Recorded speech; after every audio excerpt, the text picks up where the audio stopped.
other side of Central Park, up in around 110th Street between Lenox and 5th, right adjacent to Central Park North. That was my little playground growing up as a boy. And so it's really nice to be back here.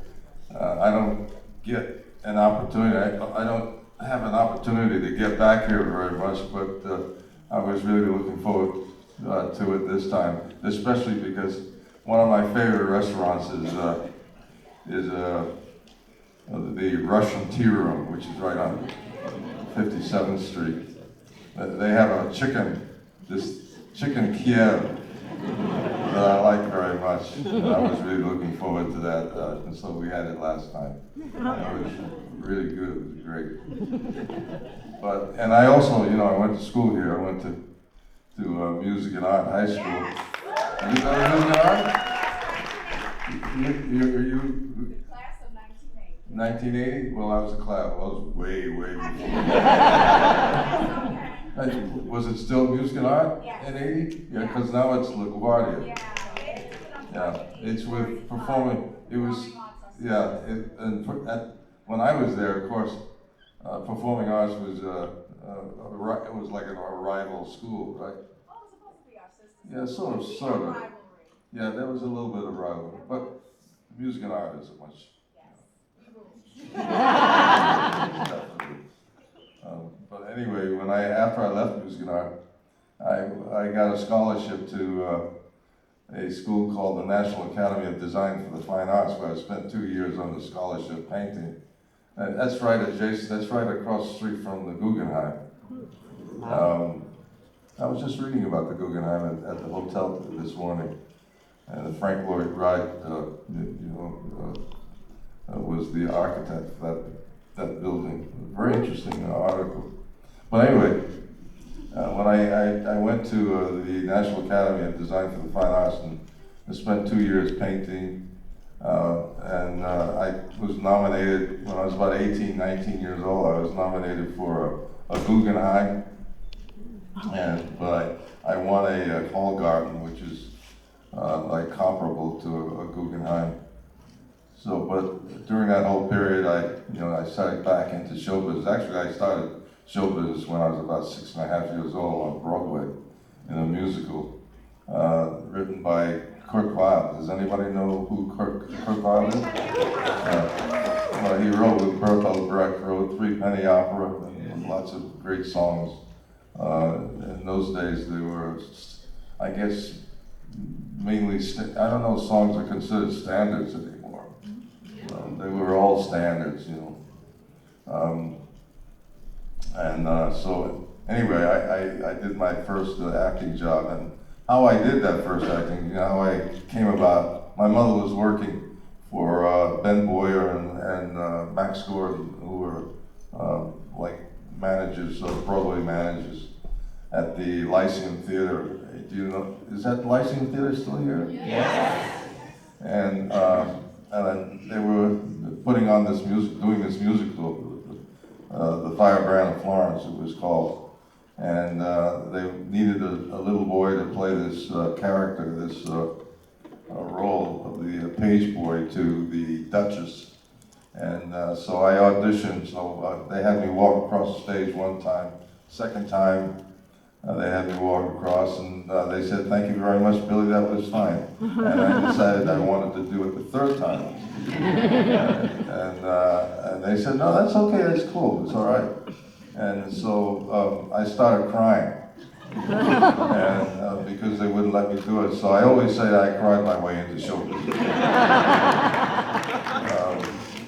But that was my first experience. And then later on, after I left, as I said, high school, I sort of got back into doing this show business stuff. But New York is, and interestingly enough, I was just thinking about it this morning. I says, I was thinking about when I gave up the public transit system. I was on Broadway. I think I was doing Hallelujah Baby at the time with Leslie Uggams. And I remember I was on the subway one day, and it was a rush hour, and I was there was an empty seat, so I was going to go take the seat, but then I saw this old lady who, and I decided to give it to her, but she shoved me out of the way. Took the seat, and I said to myself that this is it. I'll never go on the public transit system ever again. And that was in 1966, and I haven't been on one except when I did Nighthawks. I saw that the subway system in a way that very few people know exists. Because Stallone and I were like running around through those areas, those tunnels, and all those areas, which is pretty extraordinary when you see all of that stuff underneath, underground. Anyway, I don't know what the heck I'm talking about. Anyway. So here's what I think you should share with everybody. Who, just really quick, so we know, because you guys will get this. Who's actually from New York? So this was something new that I learned last night about Billy. Share with the New Yorkers how much your rent used to be. You guys get ready. It's nuts. Well, I used to live on, before I officially moved out to California, which was in 1971, I had a studio apartment. It was back around the 60s and early 70s. But mostly in the 60s, I was living in this little studio place on 56th Street and 9th Avenue. It was a 5-floor walk-up, no elevator. And I was paying $150 a month. Outrageous. A studio apartment today has got to be what? 1,200. About 1,200, yeah. It's like an auction. Do I hear two? Two or more? For a studio. About the size of this stage. Yeah. You all need to move out of New York. And I think I went and bought myself a little car, a little English car, my very first car. It was a Mark III 3000 Austin Healey. And I used to park it across the street, in the building across the street, where Al Jarreau lived over there. And the famous wrestler back in those days, Gorgeous George. Wow. He lived in that building across the street, as I recall. But anyway, it's all different now. I mean, it's all like Restaurant Row. What used to wake me up in the morning were the trucks coming through. That was my alarm clock every morning. But anyway, it was a fun time. Hell's Kitchen, that's what it was. But it's all changed now. So, and just so you guys know, Billy was talking about his art earlier. If you guys want to see some of his artwork, go to BillyDWilliams.com. And he's got stuff on there that you can see. Also, if anyone's interested, we've got one lithograph at his booth downstairs where he's signing. At no pressure, you don't have to buy anything. But if you want to come and see something up close, you can take a look at that as well. So there you go. What's that? Booth number 1920. Autograph area. You can't miss us. When we see you, we'll scream. What's your name? Linda. Chuck, excellent. So now's a good time. I'll ask the first question, but now would be a good time to start lining up on either side. And what we'll do is we'll swap off from side to side. Make sure when you ask your question that you say your name first. That way, if it sucks, we know who to make fun of. But that way I can write your name down. So Billy, I'll start off with the first question because I know that everybody is jazzed to see you returning to Star Wars.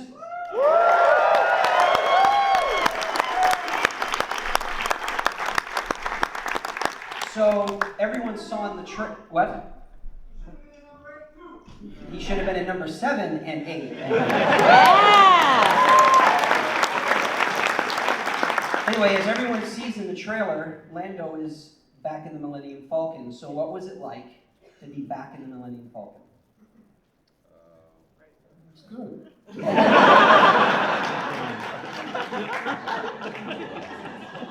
Well, for me, this experience,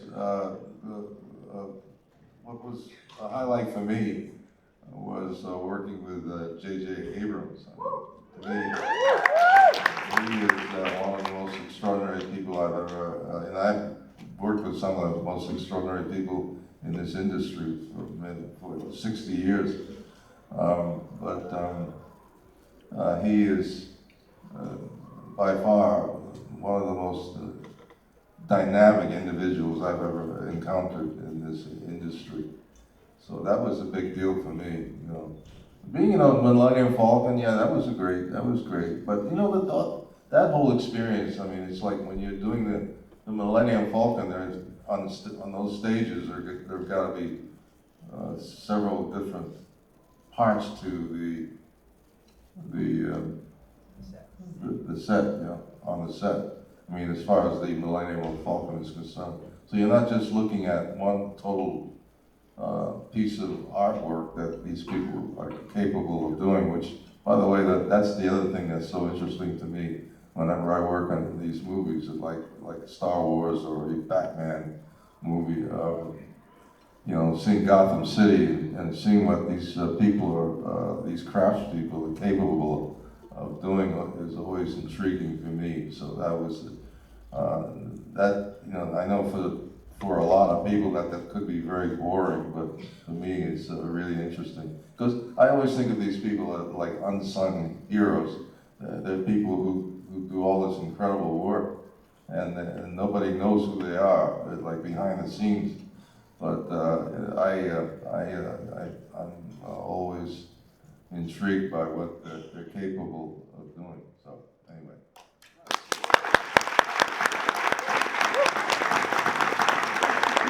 And here, I bet you Star Wars fans would want to know this too, Billy. On the Millennium Falcon, do any of the switches buttons do anything? Yes, of course.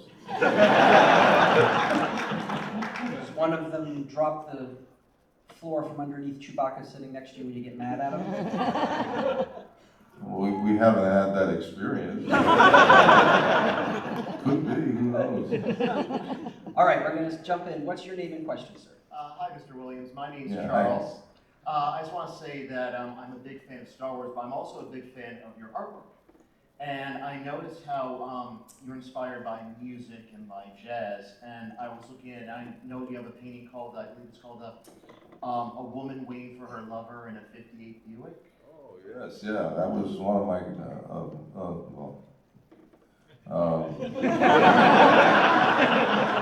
that was a major moment in my life. I decided to paint about it. And my question is, what's the story behind that? I think I get the pin. It was a great love affair. That's it?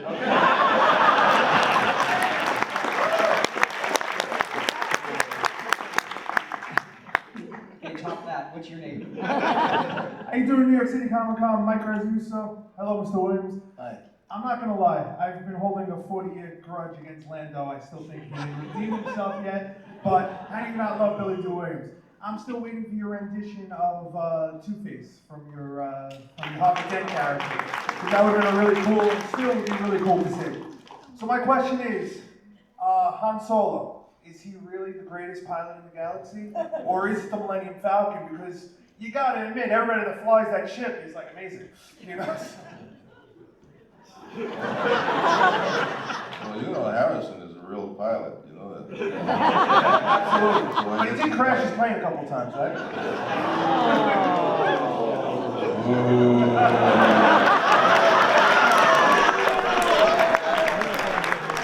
Harrison, my buddy. No, he's a great pilot, but certainly Lando Calrissian is a great pilot. Plus, other things. Always the ladies' man, right? He's a little bit of a ladies' man. And good gambler, excellent gambler. When you're not cheating.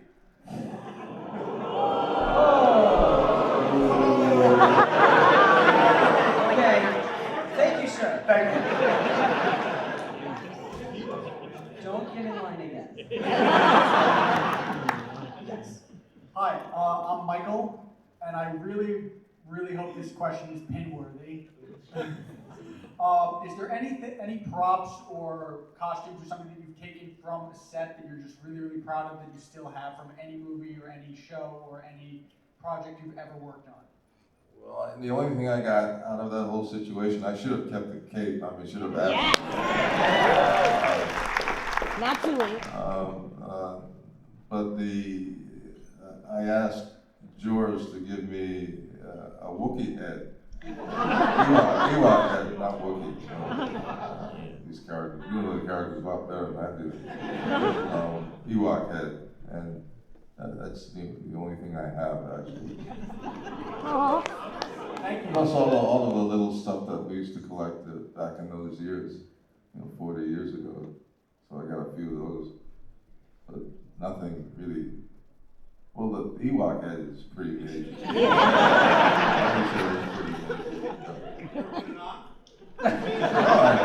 No, there's no way. It's too small. What I'm intrigued with the whole thing is we've been asked that before, and he always says, man, I wish I had kept the cape, right? Well, last year he filmed a movie, had a cape again. Do you think he took the damn thing? Maybe if J.J. Abrams is watching this, I'm he'll working give on it it. to you.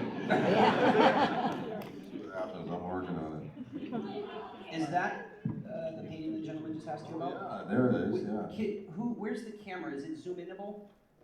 Or no? No? I can walk over there. Thanks. Okay. While I walk over here, this young lady's gonna ask Billy a question. Hi, how are you? My name is All right. Rochelle. In Star Wars, your character Lando had lost the Millennium Falcons to Han Solo in a gamble. So in your personal life, was there ever a treasured or beloved item that you lost or maybe broke that you wish you could have again, and why?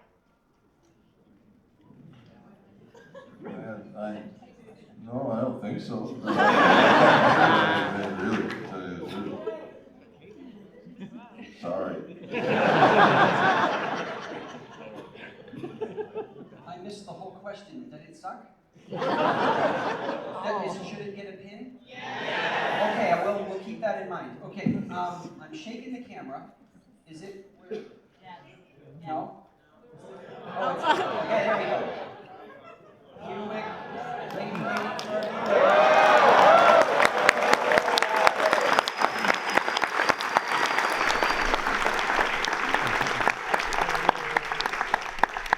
Okay, now really quick, if you all get out your cameras, I'll show you Billy Dee Williams' phone number.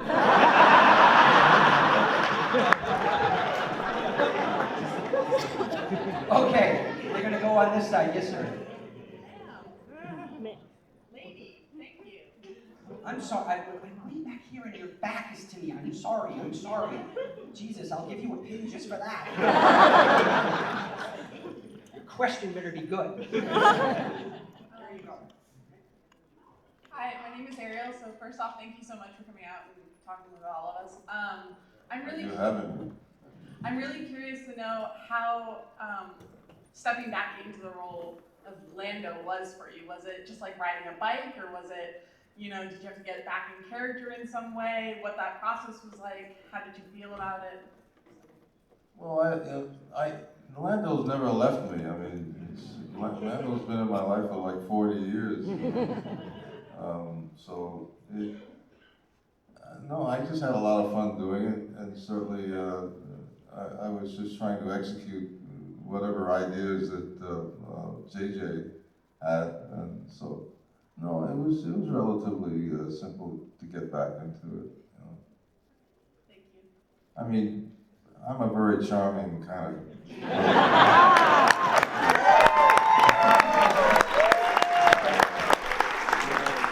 Charm is relatively easy for me. I'm just joking. You know, just as a side note, Billy is one of the few actors from Star Wars that has reprised his role probably more than any of them, and that's part of the reason in the video that you saw, like the Lego stuff, the robot chicken, that is all Billy. It's not someone doing his voice. So Billy is Lando Calrissian. That is just it. So. Yeah.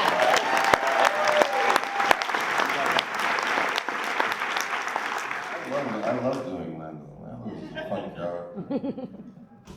Bigger than life. Hi, I'm Skylar Chang. I'm 11 years old. Billy, you seem naturally calm and likable. Do you Thank you very do some sort of practice or activity to keep it up?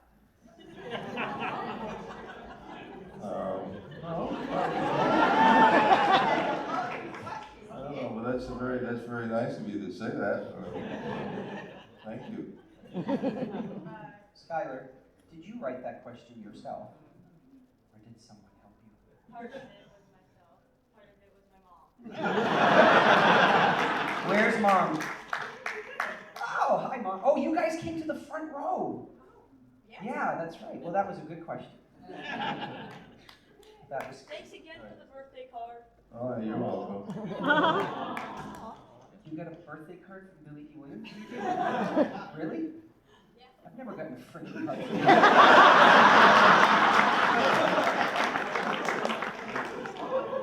Apparently, Skylar knows the right people. Yes, sir. Hi, my name is Scott, and while I love you for Star Wars, my question is actually about Batman.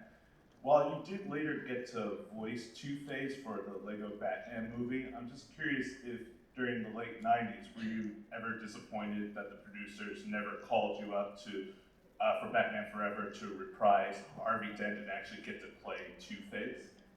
You know, I was looking forward to it. I mean, when I did the Star Wars movies, I was signed to a two-picture deal, contract. In this situation, I was just signed to do that one movie, playing Harvey Dent, but with the hopes of doing Two-Face, which I think I would have brought something. I could have brought something really interesting to the character if I had done it. But at that time,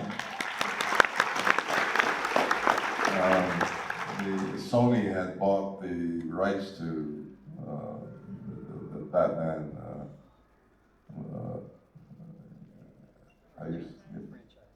Franchise. Thank you very much.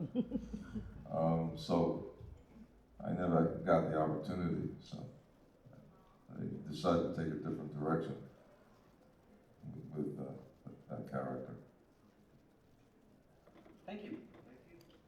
Okay, on this. I wanted to first thank you for somebody who was once a little brown teenager who started dreaming about being a performer because of the work you did in movies and stage.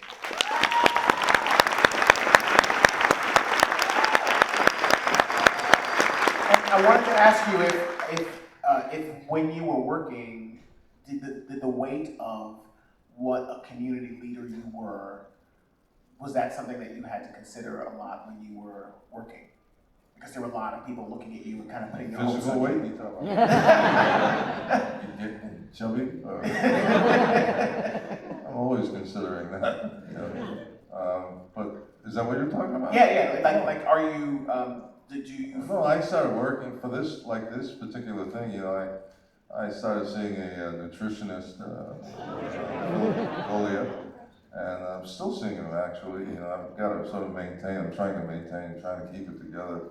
And then I started working out with Gunnar Peterson, who's like one of the he's one of the premier trainers in this, I guess, in this country. And in fact, he's a trainer. He trains the Lakers, and so I've been working out with him. But yeah, I tried to get into fairly good shape, you know, because I don't want to look too, I got a reputation to. That's how you stay smooth all these years. Yeah. Well, I mean, it's a good idea, I think, to kind of, look after yourself, take care of yourself, And at this age, I'm 82 years old now, so.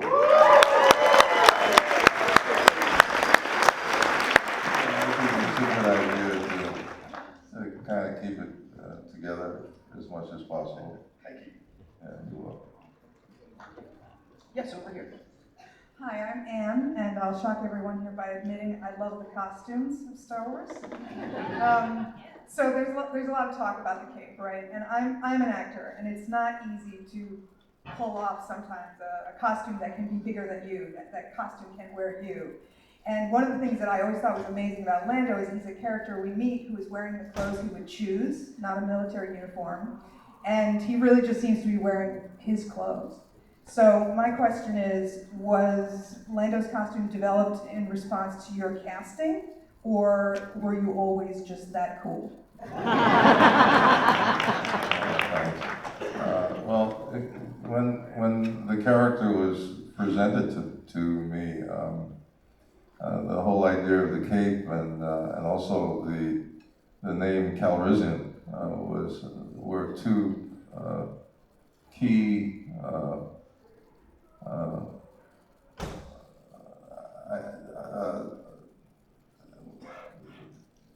What am I trying to say? Yeah, those two ideas really, so I was working, I come from that era when, the method, here in New York, where you're working from the inside out. But in this situation, I was working from the outside in. So when I was presented the cape and also the name Calrissian, I thought those were two interesting ideas to work from. Calrissian is like an Armenian name. And I said, wow, the IAN I said, that's interesting. And then the cape, I put those two ideas together and sort of developed this, this whole character. Anyway. Thank you. You're welcome. These are good questions, guys. Keep them coming. Yes. Hi, I'm Ashley. I'm very excited to be speaking to you right now. My question is, say Return of the Jedi went a little bit differently and you accidentally got sucked into the Sarlacc pit. So you're stuck there being digested for thousands of years. What is one item you would want with you in that scenario? However, lawyer asterisks, it cannot be something you would use to escape or call for help. So it's just something you want with you for at least 1,000 years. Something I want with me for at least 1,000 years? Yeah, while you're being digested. Really?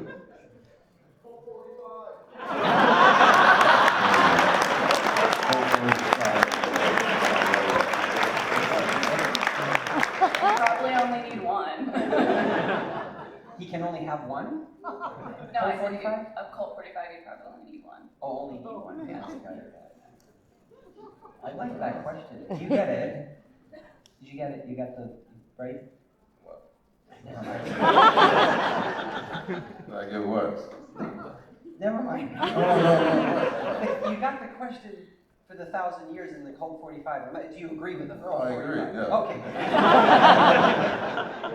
Okay. Yes, over here. Hi, I'm Samantha. I just want to say I'm a really big fan, like ever since I was little. My dad actually is a big Star Wars fan. My mom actually had a crush on you. And my question is, because you've been recognized for many different things, obviously Star Wars and different things, even your music in the 60s. I just wanted to know, what was your major accomplishment over your whole lifetime? My whole lifetime? Yes. Corey, and that's my son, and my daughter, Hanako. Those are my two great accomplishments. Thank you. Hi, my name is Richard.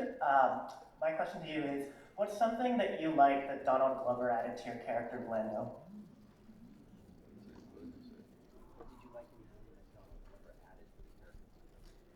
Donald Glover, no, he's a brilliant young man, but when I think of Lando, I don't think about anybody else being Lando.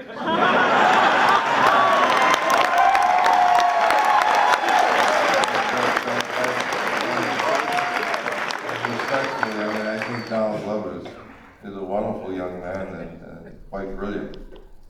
But there's only one Lando. And a quick yes or no. Are you the original Star Wars daddy? The original's what? Are you the original Star Wars daddy? The original Star Wars daddy? Is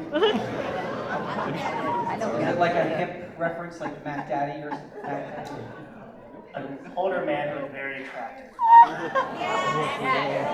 Mac Daddy. Mac Daddy? I'm a little young for the Mac Daddy.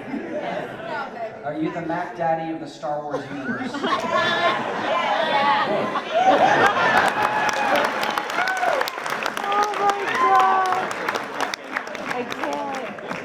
Do you think he's the Mac Daddy? You do? Excellent. Excellent. Good, good. Yes? Hi, my name is Kitty. Like yourself, I'm also a native New Yorker. So one of my favorite movies to see old-time New York is The Out-of-Towners with Jack Lemmon. And I love your cameo role in that. I was wondering what it was like to work with the great Jack Lemmon. Well, I didn't really have that much to do. I mean, there was Sandy Dennis, who was also a very fine performer. I didn't have a whole lot to do. That was actually, when I shot that scene in at the airport, I was also working on doing a play, a television play for PBS, yeah.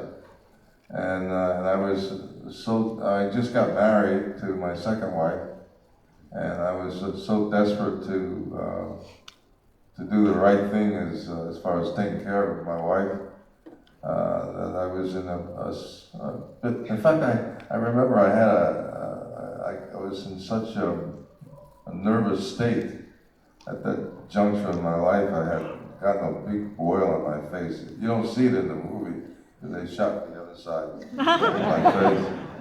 But I broke out because I was so filled with anxiety trying to do two jobs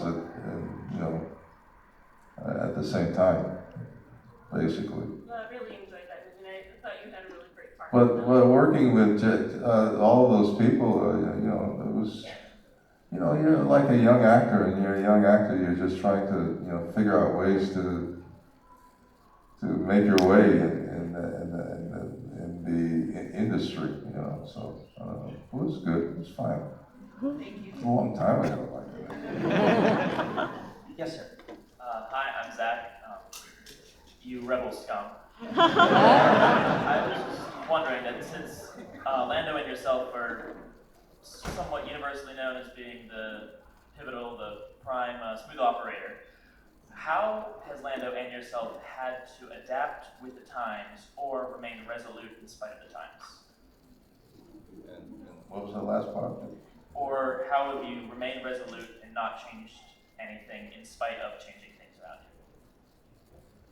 I don't know. I just don't think about it. I just do, for me, it's I just go to work. I go to work, do what I'm asked, and also I always hope to contribute more than what's being asked of me.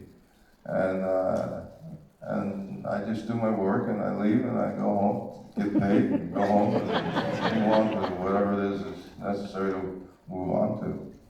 But I don't, it's all very simple to me, really. And but I'm a great believer in building brands. I think the whole idea is if you want longevity, I think being a great actor is one thing, but if you can manage to build yourself into a brand, I mean, that gives you a little bit more time, in my opinion. And that's what I've tried to do in my career. Hi, I'm Portia. My question is, I read that that D stands for December. And as of December, I want to know, 1, is that true? And 2, what is your favorite thing about the month of December?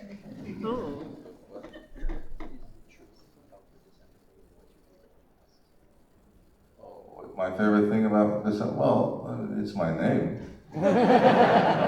But it's my father's name, actually. And he was born in December, I was born in April. My father had a great sense of humor. I don't know. I mean, it's an interesting name. William December Williams. It's kind of interesting, I think. I don't know. You know, I've had it since, I've been a member of Equity since I was 6.5 years old, and as Billy Dee Williams. So it's very much a part of it. Now, when I'm growing up as a kid, I was always referred to as Sonny, or Butch, but mostly Sonny. I was always called Sonny, as a kid. How did they get Sonny and Butch from William? Because I was just a sunny little boy. You know, it's really interesting because a lot of people don't realize that his name is William. Like I'll call Delta Airlines for something and they'll look him up, and it's so funny to hear the ladies on the other end of the line, because I'll say your legal name, and then they look at it for a minute and they go, "Is this who I think it is?" And then they start going, "Oh my God, we'll do whatever you want."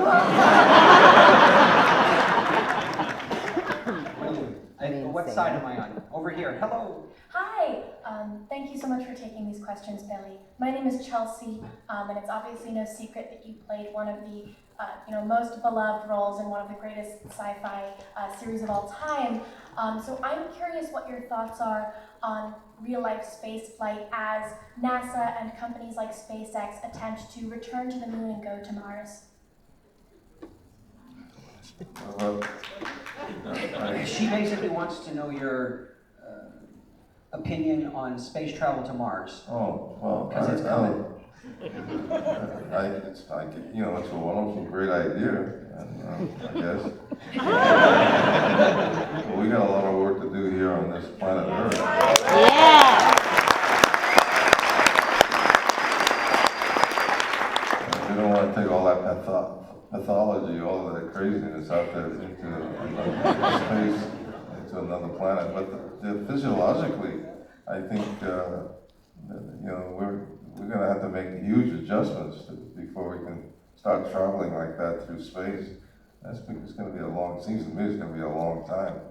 But I would say let's work with this wonderful, beautiful planet that we live on.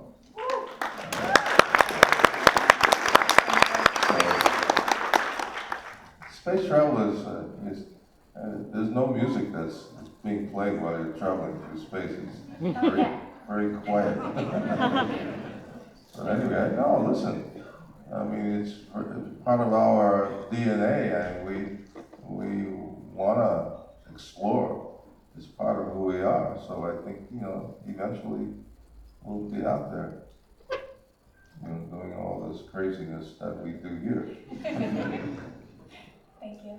Okay. Excellent, thank you. Stage manager, sorry, I forgot to ask. Do I have 10 minutes left total to talk, or 10 minutes we need to be out of here like in 5? Okay, so we can go all the way to the very end. Oh, okay, good. Because usually they're like, get out of here. Okay, great, over here. Hi, my name's Elise. I'm so excited to be here. But I wanted to ask, I've always really been intrigued by the subway tunnels, went to school here and looking around. So I'm wondering, when you were filming there, obviously there's a lot of crew, a lot of equipment, but when you were down there, what was the most interesting or gross or memorable thing that you saw in the subway tunnels in New York?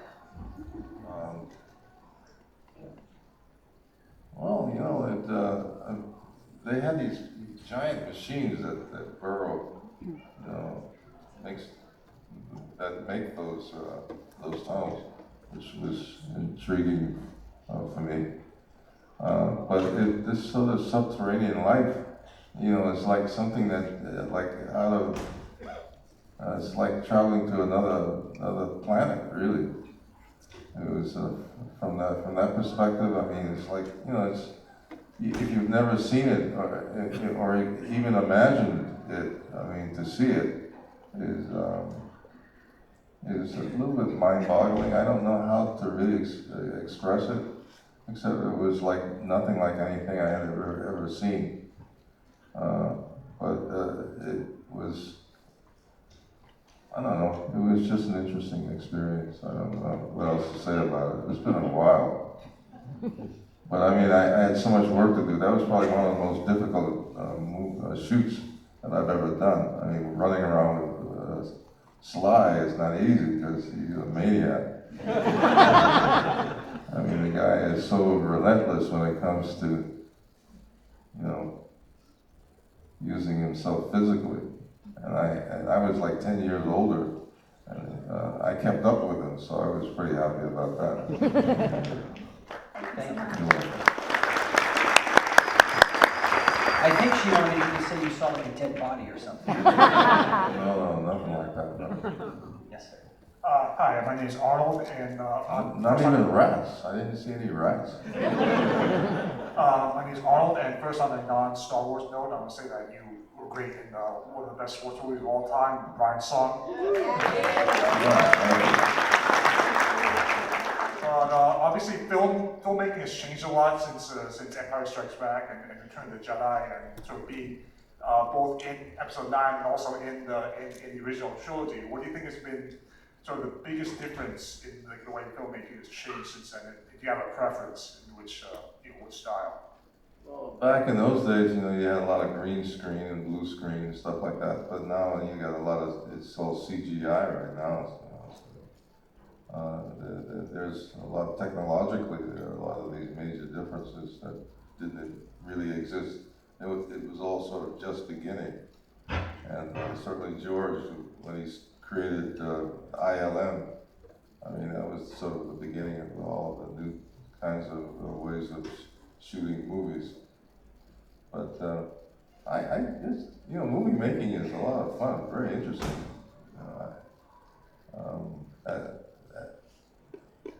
As an actor, but also certainly as people who are behind the scenes, it's got to be a really wonderful experience. You know, it's a great art form. I mean, you can't beat it. Thank you.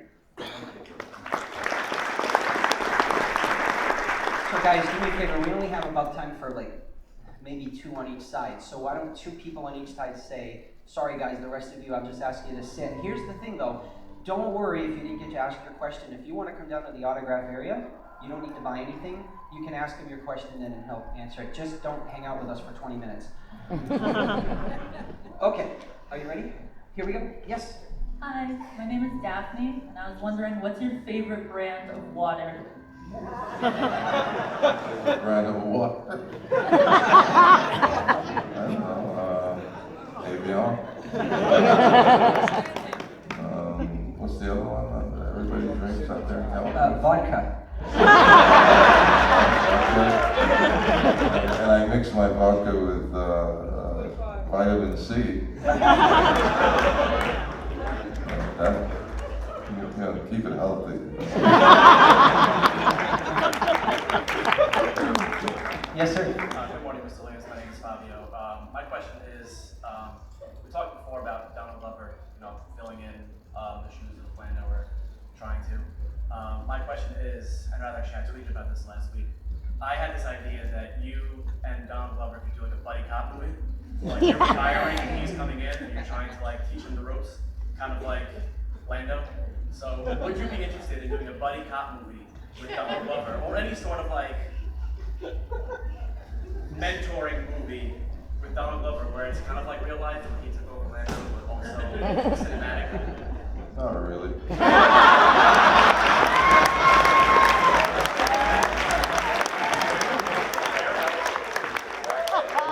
I don't really want to act anymore, to tell you the truth. Well, we appreciate everything. I think it's incredible. We appreciate everything you've done in your career. So thank you for that.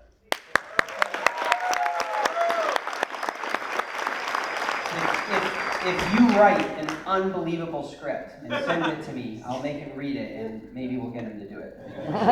So there's your challenge. I will try my best. Okay. Yes, ma'am. Hi, my name is Natalie. I was just wondering, it's interesting you brought up earlier about wanting to build a brand and how that helps with longevity as an actor. I was wondering, after you've done that, after you've played Lando Calrissian for the first time and become this iconic character, how do you balance as an actor being that brand and yet still also being able to be an artist and explore into other things as an actor and kind of fade through that duality, almost? Well, it's very simple when you're making a good, very nice living at it. There's not much to think about. I just do what I have to do and see where it all directs me or takes me. But it's not complicated. But if you're going to do anything, I think you want to get as much out of it as possible. And this is a very difficult industry for anybody to be a part of. And so if you're able to make a living for many years at it, I think that's a good thing. Thank you very much. Good question. All right, we have one more. The pressure's on. What's your name, sweetheart? Monique. And my question, thank you, Mr. Williams, for spending your time with us and sharing your time with all of us. Well, thank you for having I'm me. a huge fan. And you said that you're looking to get out of acting. So now, if a biography were to be made of your life, who would you want to play you? I have no idea.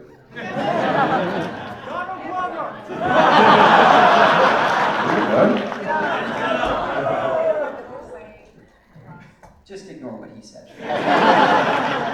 Okay, so I am now going to induct 4 people into the Billy Dee Williams. You've been Billy Dee Williams approved, basically, even though I'm the one picking the damn people. Okay. All right. So Charles with the Buick painting question. You come get up there. That was awesome. I hadn't even seen that painting before, so to find it online was awesome. Skylar, who apparently knows Billy Dee because you got a damn birthday card. There you go. You're welcome. Okay, and then, let's see, wait. Oh, and the question about the casting and the clothing and stuff, that was really well thought out. There you go. And guys, just because you're not getting a pin, your questions are all really cool, except that one guy in the... And then my favorite one for today was Ashley with the what would you bring to the bottom of the Starlight Pit?